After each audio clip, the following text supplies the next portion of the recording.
Hey guys, welcome to my iNaturalist observations. Today I'm going to go over some of the general trends and patterns that I've noticed in the species that I've observed. So, to get started, let's take a look at the flowers. So of the wildflowers that I've observed, unless they have a worldwide distribution, which is the case for ironweed right here, what I've noticed is that the prevalence of these flowers is typically restricted to the eastern half of the United States, which is the case for let's see, it's going a little slow, for common jewelweed and for the white snakeroot. Additionally, of the landscape flowers that I've observed, it seemed that the most common place of origin was Asia. And perhaps the reason for this is that they're imported for their aesthetic features because they do look like nice flowers. For example, take this Indian wax begonia. Its appearance is almost like perfectly plastic with very few flaws. One thing I did learn from making these observations is that looks are very deceiving. These flowers do more than just sit there and look pretty. For example, the chicory can be used as a substitute for caffeine and to treat the digestive tract. But you shouldn't get it in your eye because it can cause retinal damage.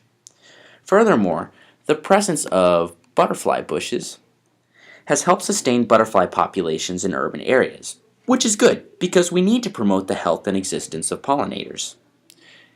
And additional observations that I've made include dahlias, nasturtium, the adobe orange, Indian shot, Tahoka daisy, Coromico, common lavender, sweet stem, late goldenrod, red spider lily, the Santa Barbara daisy, moss phlox, shrubby St. John's wort, lobelias, red clover, wingstem, dandelions, white clover, common hibiscus, liriope,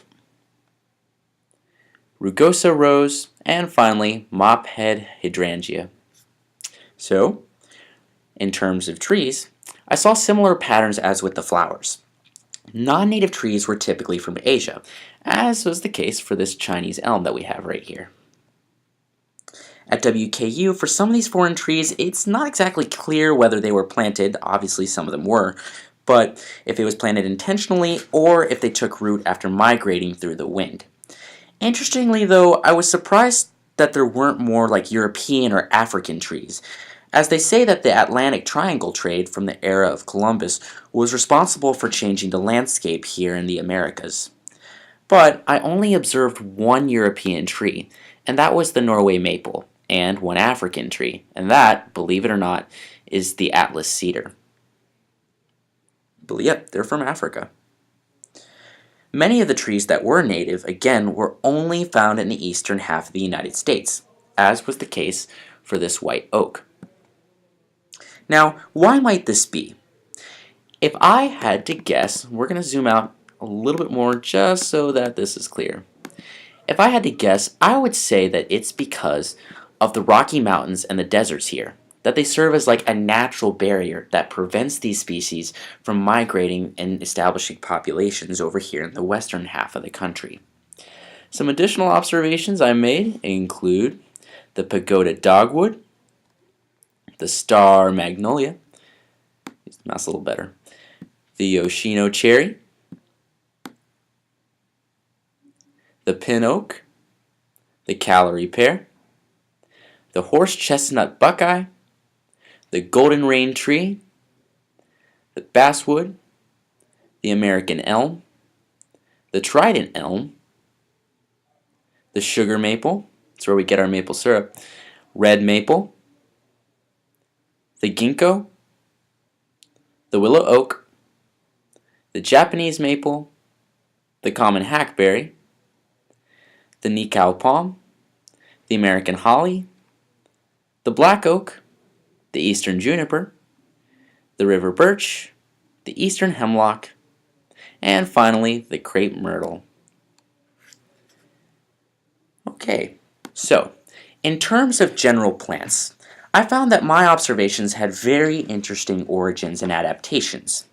For example, Watermelon actually originates from Africa, but it was later spread through Asia and then on to the Americas, and it was probably due to trade or perhaps just through general migration. St. John's wort over here has adapted itself to be weed resistant simply by its arrangement. Its branches are too thick for weeds to poke through them, so they make good ground cover for that reason. Spurge is an example of another well-adapted plant. It's an invasive species from Europe that can reproduce asexually through its roots. Unfortunately, it tends to be a nuisance for farmers because the plant is toxic and can poison their livestock. To put the spotlight on a more native species, the little blue stem is a plant that's often seen in landscaping, and believe it or not, it's actually native to this part of the country, and really anywhere to the east of the Rocky Mountains. Probably not a coincidence, in my opinion, but it's also found in the southwest. Now, you might be wondering, but why is its stem red? Well, in the fall it has a red stem, but once it's spring, it'll turn a bluish color. Some other observations I made for plants includes the Salvia daghestanica platinum, thyme, okra, cosaitai, the common pea, American pokeweed, purple heart, heartleaf foamflower, European holly, dense blazing star, Helleborus ericsmithii, alum roots, tomato, sweet potato, creeping jenny, croton, very colorful, thai, marsh bristlegrass, amur honeysuckle, asparagus, white sage, triangle cactus from El Salvador, peppermint, sweet basil, Japanese aucuba, and finally heavenly bamboo. Moving on to insects. I observed that these insects had a variety of behaviors. For example, the common paper wasp is extremely violent. It uses its stinger to paralyze other insects, and then it literally throws them in a cell to be eaten by their newborns. The fall field cricket, I'm going to scroll down just a little bit more, actually tends to be more noticeable not in the fall, but rather in the summer. That's because in the summer, it makes a lot more like chirping and noises to attract a mate. So, while the fall field cricket likes to sing, and the paper wasp likes to kill, the aphid doesn't like to do anything. It's a very sedentary insect. It doesn't really do much. However, they tend to be somewhat parasitic to plants. Luckily, however, they do have an enemy, and that is the goldenrod soldier beetle. They work to keep the aphid populations in check and to pollinate the plants that they habitate, creating a very symbiotic relationship. A couple other observations included the striped lynx spider, I know, it's an arachnid, and a painted lady. Finally, this is the section for mammals, mollusks, and really any other type of creature. So, most of the observations in this category have a worldwide distribution.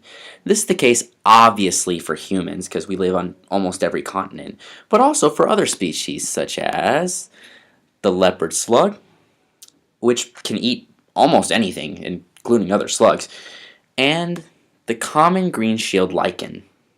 There were exceptions, such as the Canada goose, that is not only found in the entirety of the continental US and Canada, but it is also responsible for 2.5 tons of poop every year. Now mind you, that only comes from 50 geese. Only 50 geese provide 2.5 tons of poop every year. The amount produced by all of the geese population is likely unfathomably higher. Don't even want to think about that. They leave droppings all over our driveway all the time. But how could we possibly forget WKU's very own white squirrel? These unique creatures are actually a variant of gray squirrels and are found throughout the Lost River Cave region here in Kentucky. Some other observations included the eastern gray squirrel, which is the not white version, common duckweed, American tree mouse, and finally the Vesper bat. Well, I hope you've enjoyed seeing some of my observations. Please feel free to visit my story map to see and read more about these creatures and to check out where I found them. Over here are my sources where I got a lot of this information that you'll see on the story map. So, hope you guys have a great day, and be sure to take some time to go out and explore the great wonders of our natural world.